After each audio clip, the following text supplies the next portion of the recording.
Hello and welcome to the demo on using the parallel activity in UiPath Studio. In this demo, we'll learn how to use parallel activity in our workflows and in particular the condition property of parallel activity. What happens when the condition is true and when the condition is false. So, how does the parallel activity perform its execution? The parallel activity executes all child activities simultaneously and asynchronously. By asynchronous, we mean that the activities are totally independent of each other. Great, let's explore this.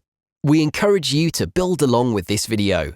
You'll find the input files needed in the lesson after the video. Let's see how we can use the parallel activity to calculate the tax based on the amount entered by the user. The parallel property condition is set to user input less than 3,000. If the user enters a value less than 3,000, then the user needn't pay the tax. If the user enters a value greater than or equal to 3,000, then tax calculation is done at 8%. It then logs and displays the values before and after tax calculation as per the user entry. Alright, are you ready? Let's create a new sequence and name it Sequence to calculate tax using parallel activity. Let's add the annotation to the sequence. Next, let's add a parallel activity and give it a descriptive name. The parallel activity is like a container with sequences, and these sequences are executed based on conditions. The execution approach, although may not be fully simultaneous, yet executes from top to bottom and left to right, asynchronously. So this means each successive activity only executes when the previously scheduled activity completes or goes idle. If none of the child activities of this activity go idle, this activity executes in the same way that a sequence activity does, and of course, based on a condition. To set the condition, we must first create a variable. So let's do that. We'll create a variable and name it user input. This variable is of type double. Let's now click on the properties and enter the condition for parallel activity. User input less than 3,000. Within the parallel container, we need two sequences. The first sequence executes when the condition is true, and that's when the user enters a value less than 3,000 and logs a message for the same. And the second branch executes when the condition is false. This sequence executes after the first branch, and it also calculates 8% tax on the value entered. Let's create the first sequence and add the annotation. Now we want the user to enter the amount, so let's add the input dialog box to prompt the user to enter the values. Let's add the dialog title as Tax Calculator and enter the input label as Please enter amount to calculate tax, plus VBCRLF, plus, and 8% will be deducted for values over 3,000. VBCRLF stands for Visual Basic Carriage Return Line Feed. This represents a carriage return character combined with a line feed character for print and display functions. It's like pressing Enter. Finally, in the Value Entered section, let's enter the variable where we want to store the user entry. Great, we're done with the first sequence. Let's build our second one. We'll add a second sequence activity in the same parallel activity container to the right-hand side of the first sequence. We can have multiple sequences depending on the scenario, but it's important to note that the first sequence from left to right executes first, and the rest follows depending on the condition that we set. The second sequence calculates the tax value and assigns it to a new variable.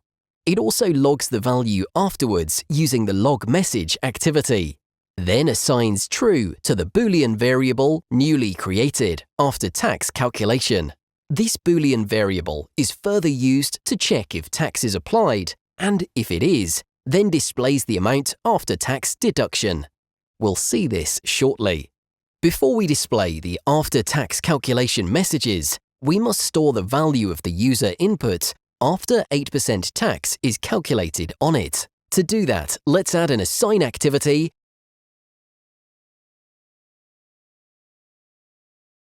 and create a new variable in the variable panel and name it user input after tax. It's of the type double. In the value field, let's add the formula to calculate tax. Next, let's log the values after tax calculation. We'll add the log message activity and the message. We want to check if the tax is applied, and if it is, then display the amount after tax deduction. We want this at the end of the workflow, outside the parallel container. But how do we do this? Remember the Boolean variable to check if tax is applied? Cool! Let's first create the new Boolean variable, tax applied, in the variable panel. Note that the default value of this variable is false.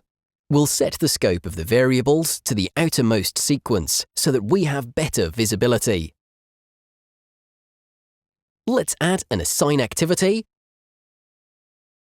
and use the tax applied variable in the to field. Assign it with a value true. Alright, we've built our second sequence. To check if tax is applied, we'll use the if statement with condition. Let's enter the condition tax applied equals true.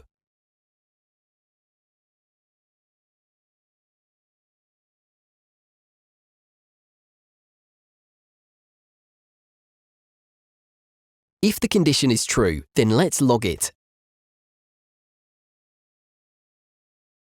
and display a message. After taxes, you're left with using the log message and message box activity. The variable that holds this value is user input after tax.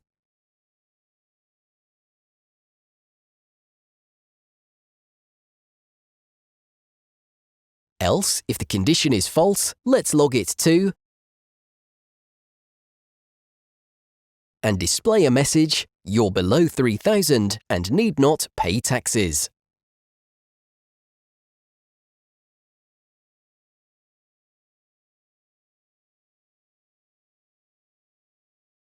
Let's run the workflow. Try a few values less than and greater than 3,000.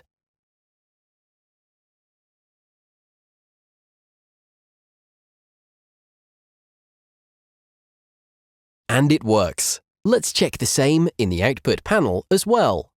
Great! In this demo, we've learned to build a workflow using the parallel activity that executes two sequences based on the condition of parallel property.